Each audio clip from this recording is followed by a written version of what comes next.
सर्दी के मौसम में दूध बढ़ाने के लिए क्या खिलाना चाहिए और क्या नहीं खिलाना चाहिए, ये बातें सभी को जानना बेहद जरूरी है। क्योंकि गलत चीज अगर आपने खिलाई तो दूध बढ़ने की बजाय कम भी हो सकता है, और सही चीज को जो कि सर्दी में खिलाना चाहिए अगर आपने नहीं खिलाया तो भाई वहां पर भी दूध कम हो सकता है। बहुत सारे कमेंट्स आ रहे थे कि सर सर्दी का मौसम स्टार्ट हो गया है, दूध बढ़ाने के लिए क्या क्या चीजें खिलाएं, क्या क्या चीजें नहीं खिलाएं। तो आज के इस छोटे से वीडियो में कंप्लीट विश्लेषण आप लोगों के लिए मैं लेके आया हूं कि आपको क्या खिलाना चाहिए, क्या क्या नहीं खिलाना चाहिए। अगर मैं नंबर 1 पर बात करूं तो वो कुछ घरेलू चीजें हैं जिनको हमें ऐड करना ही चाहिए, और उनमें काफी चीजें ऐसी है जिनको आप जानते हैं। देखिए यहां मेरे पीछे आपको दिख रहा है लहसुन। भाई लहसुन किस घर में नहीं रहता, सभी घर में लहसुन मिलता है। जब भी ज्यादा ठंड हो और आपको लगे कि यार पशु को ठंड भी लग सकती है, तो पशु को शरीर में गर्मी की जरूरत है, तो उस कंडीशन में आप लहसुन इस्तेमाल कर सकते हैं। ये लहसुन का जो एक गंठिया, जिसको कई पोती बोलते हैं, ये पोतियों का समूह, सॉरी, ये जो है छोटी, इसको पोती बोलते हैं, एक कलिका जो होती है, और ये एक इनका समूह होता है। आपको जो ये छोटी कलिका दिख रही है ना, ये 5 से 10 कलिकाओं को आप छोटा छोटा छोटा छोटा कुतरन कर लीजिए, या फिर आप थोड़ा सा सलबट्टे पे इनको मसल करके और दाना मिश्रण में मिला सकते हैं।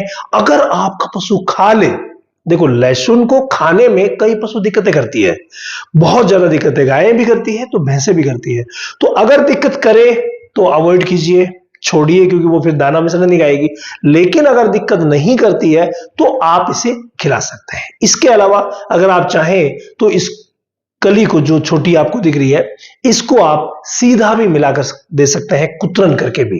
कई जो है वो कुतरन करके खा लेती है, तो कई सलबट्टे पे पीसी हुई भी खा लेती है। तो ये बहुत ज्यादा जरूरी है कि 5 से 10 कलियां आप पर डे दीजिए, शरीर में गर्मी रहेगी, किसी भी सूरत में दूध कम नहीं होगा। इसके अलावा सेकंड चीज की अगर हम बात करें तो वो है मस्टर्ड, यानी कि सरसों। भाई इसको तो आपको ऐड करना ही पड़ेगा। पिछले वीडियो में मैंने आपको जानकारी दी थी कि सरसों को आप जो कच्चर होती है वो करके जरूर दीजिए, और 100 से 200 ग्राम सरसों आप ऐड कर सकते हैं। सरसों काली पीली कोई सी भी हो सकती है, या तारा मीरा भी हो सकता है, तो राई भी हो सकती है। ये जो सरसों कुल के जो बीज हैं उनमें से एक आप जरूर ऐड कीजिए। 100 से 200 ग्राम रोज आप उसकी कच्चर ऐड कीजिए, बहुत अच्छा रहेगा। जो आप सरसों का तेल देते हैं ना, उसकी बजाय अगर आप ये देते हैं तो शानदार रिजल्ट मिलता है, और जो नेगेटिव इफेक्ट जो तेल से होने वाला है वो नहीं होता। इसके अलावा अगर हम अगली बात करें तो वो है दोस्तों गुड़ और हल्दी। भाई ये तो सर्दियां आ गई ना तो जरूरी हो गए हैं सभी पशुओं के लिए, गुड़ और हल्दी। हल्दी इम्यूनिटी बढ़ाएगी, शरीर को की गर्मी को बरकरार रखेगी। इधर गुड़ आप सभी को पता है एनर्जी का सोर्स है और गर्मी भी बनाए रखता है। तो गुड़ आप 100 से लेकर के और 300 ग्राम तक आप गुड़ ऐड कर सकते हैं। जो ग्याबिन है उन्हें मात्र 100 ग्राम दीजिए, जो ग्याबिन नहीं है उन्हें आप 300 ग्राम तक दे सकते हैं। हल्दी आप जो ग्याबिन नहीं है उन्हें आप 25 ग्राम तक रोज दे सकते हैं, और जो ग्याबिन है उन्हें थोड़ी बहुत यानी 5 ग्राम के आसपास ग्याबिन को भी आप दे सकते हैं सर्दी के मौसम में।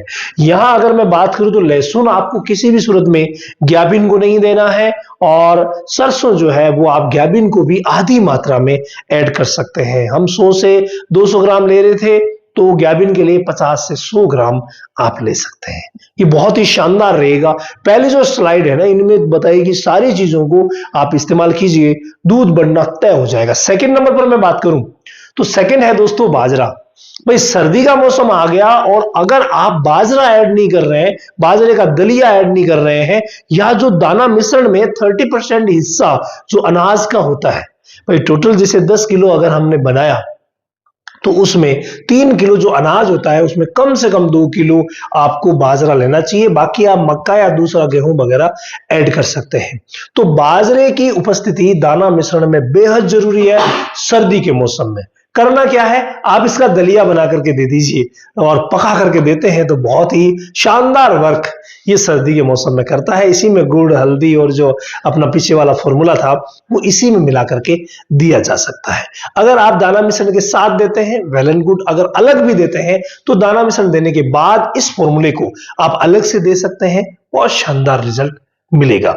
इसके अलावा कुछ चीजें प्रमुख है जिनको सर्दी के मौसम में आपको ऐड करना ही चाहिए।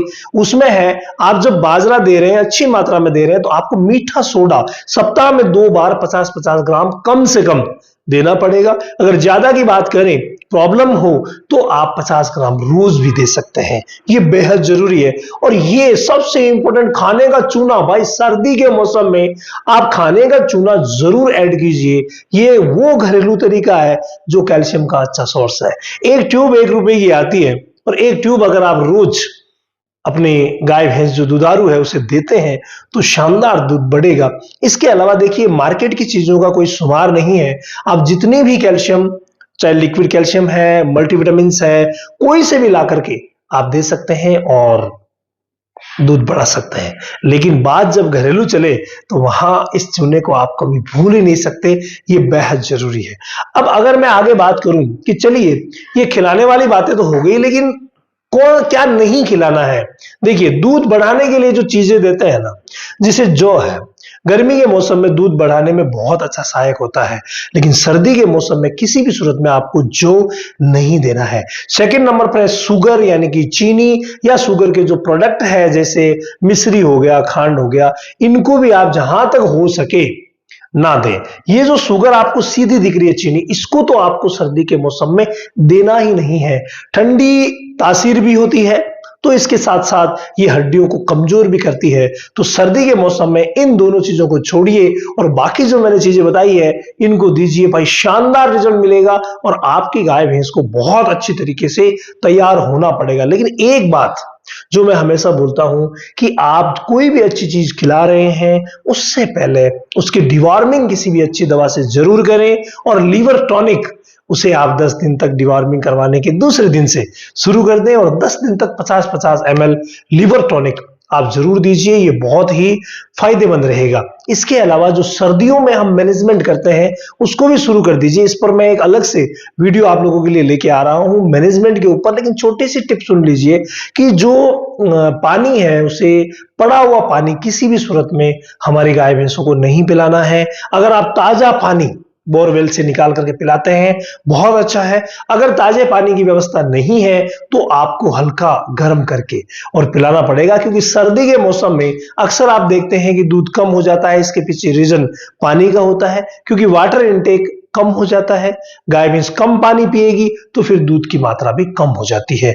तो ऐसे में आप ऐसा प्रबंध कीजिए कि ज्यादा से ज्यादा पानी पिए, और ज्यादा से ज्यादा पानी पीने के लिए हल्का गर्म पानी उन्हें जरूर पिलाइए। इसके अलावा जो जो सर्दियां बढ़ रही है, आप प्रबंध जो आपका सैड मैनेजमेंट है उसको उस हिसाब से कीजिए कि किसी भी सूरत में ठंडी हवाएं डायरेक्ट हमारे पशु को ना लगे, ताकि किसी भी तरीके की दिक्कत, बीमारियां हमारे पशु को ना हो। इसके अलावा अगर आप डेयरी फार्मिंग की ट्रेनिंग करना चाहते हैं, आपके पास 2 पशु है या 200 पशु है, तो आपको ट्रेनिंग जरूर करनी पड़ेगी। और वो साइंटिफिक बेस्ड नॉलेज वाली ट्रेनिंग जो है वो हमारे रामावत एनिमल ऐप पर इसी महीने की 5 तारीख से शुरू हो गई है। अगले महीने की 5 तारीख से फिर से शुरू होगी, तो आप ज्वाइन जरूर कीजिए। ये 3 महीने का वो सेशन है, A to Z सेशन है, जहां किसी भी जानकारी को पीछे नहीं छोड़ा जाता।